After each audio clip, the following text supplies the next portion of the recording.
Welcome to our tips on how to be successful in this class. This video is dedicated to showing you some of the very intricate things that we are going to expect from you, but also give you some details as to how you best can be successful in this class. We want to start by telling you that as the instructor for this class, I have nothing to disclose concerning the content, companies, services, or products that may be discussed in this class.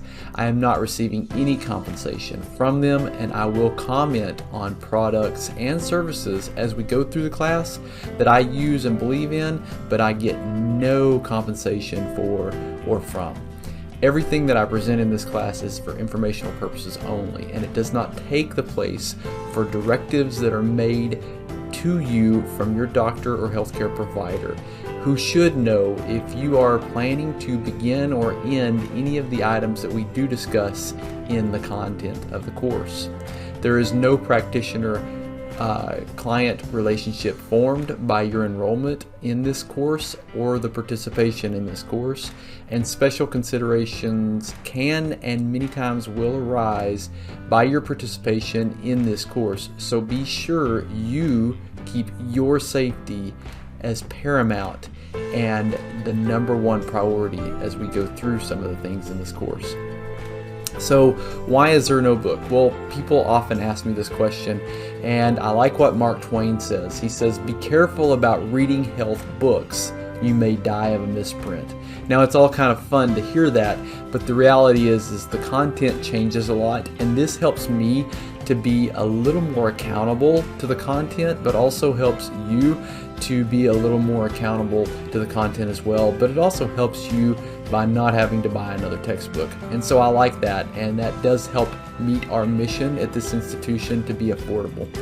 But the primary reason is I need to be accountable to the information. I need to be diving in often to see what is up to date and what the experts are saying. So that's what we're going to do, and to help me be a little bit better in understanding from your end, I'm going to definitely try to remain textbook less.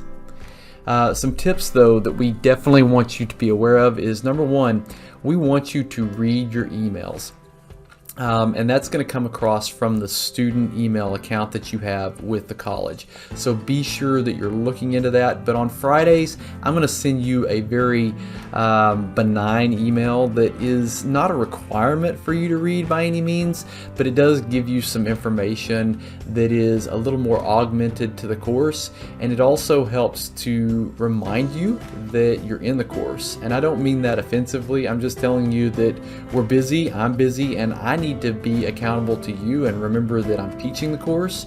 You need to be accountable to me, and remember you're taking the course. And so that Friday email is just simply there to help both of us out.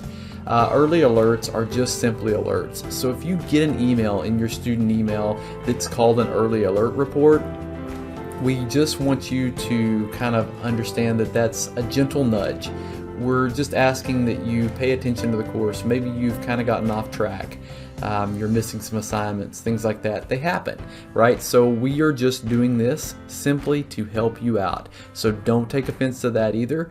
Just be sure to monitor that and communicate with me in the event that you receive one.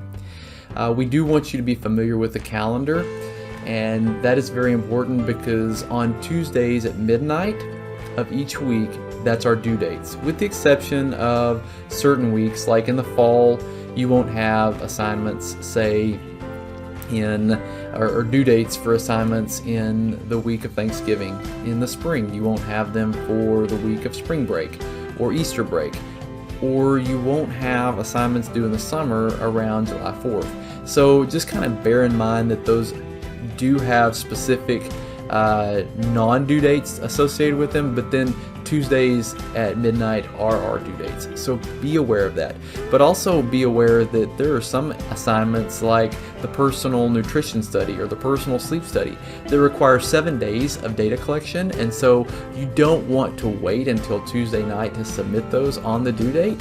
You want to have time ahead of that And honestly, if you wait until Tuesdays to do all of your work, you're going to get quite overwhelmed, and ultimately you're probably going to miss a deadline. So we're going to ask that you pay attention to those deadlines, but also know that everything's open. You can approach every content area and module ahead of time and complete this course basically ahead of time if you want to.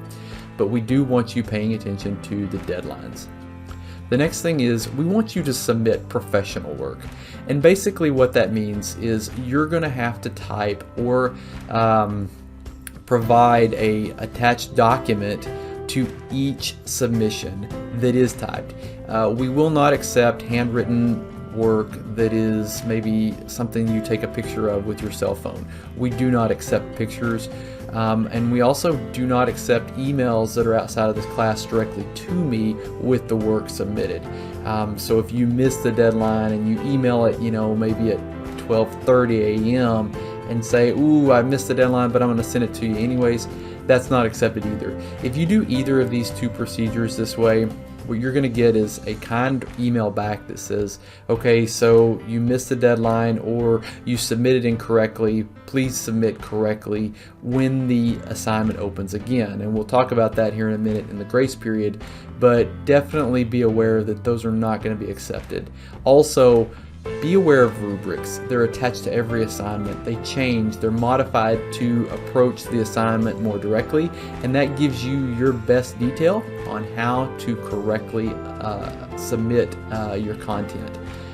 The next thing is you need to expect some feedback, and by that I mean, like, if I give you feedback, please read through that, but also if for some reason you don't do an assignment correctly and you get a 0 or a lower score and you're wondering why, go to the feedback first, and that's where you'll find a lot of that.